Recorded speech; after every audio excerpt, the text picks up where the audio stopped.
The top stories: Sandals spin-offs praised by real estate pioneer. Website readers pick Bajans among world's most beautiful women. And 1 year on, have you missed the 1 cent coin? Welcome to Nation News for Thursday, May the 7th, 2015. No matter where you are in the world, at home or abroad, Nation News keeps you connected with what's happening in Barbados through our website, video newscast, and online e-papers. So stay connected with Nation News. News, your time, your way.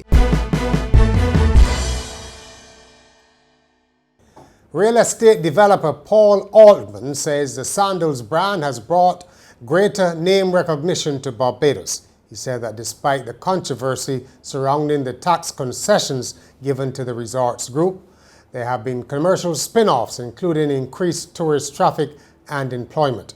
Mr. Altman, the doyen of Barbados estate agents, said developments like Sandals would help to bring about a resurgence in the local and regional real estate market. Since the start of tourism in the 60s and the decline in sugar's contribution to our economy, we have done relatively well. Foreign exchange has made a difference through the accommodation sector and through the construction industry, mostly related to the second home market. The spin-off in the service industry, restaurants, car hire, property maintenance, the purchase of goods locally has been excellent. One problem: the roller coaster effect of speculative overdevelopment linked to don't stop the carnival type of approach was caught off guard by the 2008 global downturn. Yes, we were stunned, and this led to a build-up in inventory, both new build and resale of property. And now the question is how to rescue the situation and get back on track. Obviously, price declines have helped.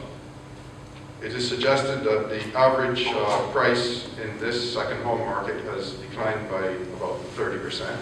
He was speaking as the Cave-Hill School of Business launched 2 real estate diploma programs in partnership with a Canadian college. University Administrator Justin Robinson said the courses were long overdue. Barbados is known for its real estate, but we actually haven't. I don't think we actually have a real estate course on our books anywhere across any of our campuses. So this is really long overdue, and one of the things I hope we get is that we can build a really strong relationship with the real estate sector in all of its dimensions. Because clearly, I mean, everybody owns a home or rents a home. There's a lot of property development and management in Barbados, and it's a central plank of our economy. And it's quite interesting that, in a sense, we have not actually provided any form of formal training for that particular sector. So we apologize, but better late than never. Fire has destroyed 2 storage containers of construction materials owned by Jada Construction, one of the country's largest. The blaze at Spring Hall, St. Lucie, started just after 11 o'clock. 11 fire officers responded with 2 water tenders and a tanker under the command of Deputy Chief Fire Officer Lloydson Phillips.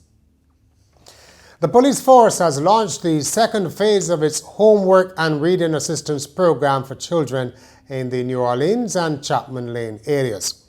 The program is being carried out with the help of the Pan American International Insurance Corporation. Assistant Police Commissioner Irwin Boy says community initiatives are an important part of the force's work.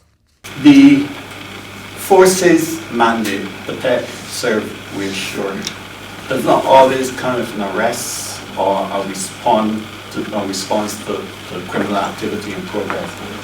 It comes with a level of compassion, a level of a desire to see the community move forward, to see people move from one phase of a lifetime into another phase. And I think that when we set about our philosophy, our community policing philosophy, that was utmost in our mind. Barbadians are being encouraged to buy health insurance before they reach 65, the age at which it becomes almost impossible to take out a new policy. The president of the Barbados Association of Retired Persons, Ed Bushell, made the recommendation at a public forum on Wednesday night. What happens with a lot of people is that while they are in employment, the companies usually provide medical insurance for them. But what they did not think about or pre-plan for that when the employment ends, the medical insurance ends. And therefore at 65 or 67, to go to get medical insurance is almost impossible. So what we've been saying to our members and other people was maybe you need to have 2 sets of medical insurance if you can afford it. You want it again from the company, sometimes you don't contribute to that. But you need that when you leave your employment that you still have some medical coverage. So the earlier you can get that coverage, the additional coverage, the better as well, because the longer you wait to get it, then what is known as pre-existing conditions kick in. So that with pre-existing conditions, it becomes more and more difficult to get medical insurance. Also speaking at the forum was the Chief Medical Officer, Joyce St. John, who said stigma remains a problem in the fight against HIV and AIDS.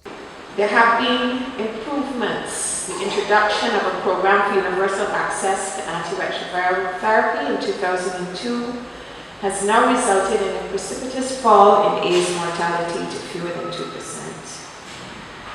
And the sustained coverage has been exhibited in over 80% of those people who need it. But with the recent research results, the level of stigma among our health workers, although much better than last time, is still too much for a country that has had this degree of investment. There are many issues about our difficulties with truly overcoming HIV, which reflects societal intolerance. The understanding of the social determinants and a robust public health approach are required even more now, 30 years into the epidemic. Now, how are your literacy and numeracy skills? The ability to read, write, and use numbers, to handle information, express ideas and opinions, make decisions, and solve problems. A mouthful, but they are obviously very important in the classroom. And about 200 teachers have just participated in a workshop intended to better equip them to improve the literacy and numeracy of the students they teach. Dr. Roderick Rudder is a Senior Education Officer in the Ministry of Education. Today's session will see an opportunity for the principals and teachers of the schools to be exposed to new methodologies and techniques by the consultants, focusing on the areas of literacy, numeracy, and assessment. What they will do is to take the teachers and the principals of the schools through a process of developing means and ways of introducing new techniques and methods to enhance the literacy delivery in the primary schools. Numeracy, as you would have seen on the screen just now, there's a focus on numeracy, as well as the assessment of students in the classroom. What this will do is to facilitate the opportunity for students and teachers to enhance the learning outcomes for all students and eventually overall improvement.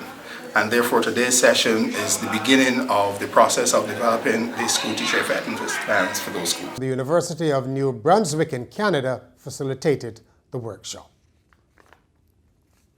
We've known it all along. Barbadian women are among the sexiest in the world.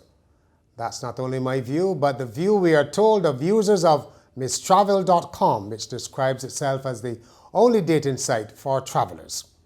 Its 2015 Sexiest Nationalities survey puts Barbadian or Bajan women, it mentioned both by the way, at number 2 on the planet.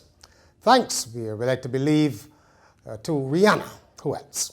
Its customers say the world's sexiest women are actually from Armenia, apparently because that's Kim Kardashian's ancestral homeland.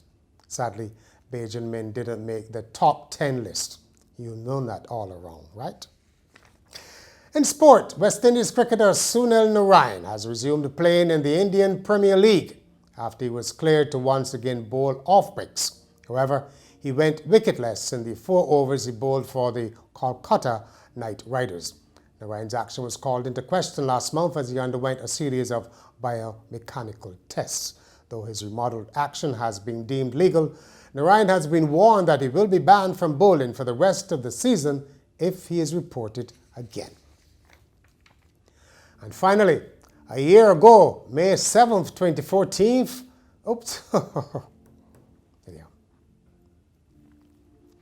And finally, a year ago, May 7th, 2014, the Central Bank of Barbados stopped issuing 1-cent coins as a cost-saving measure.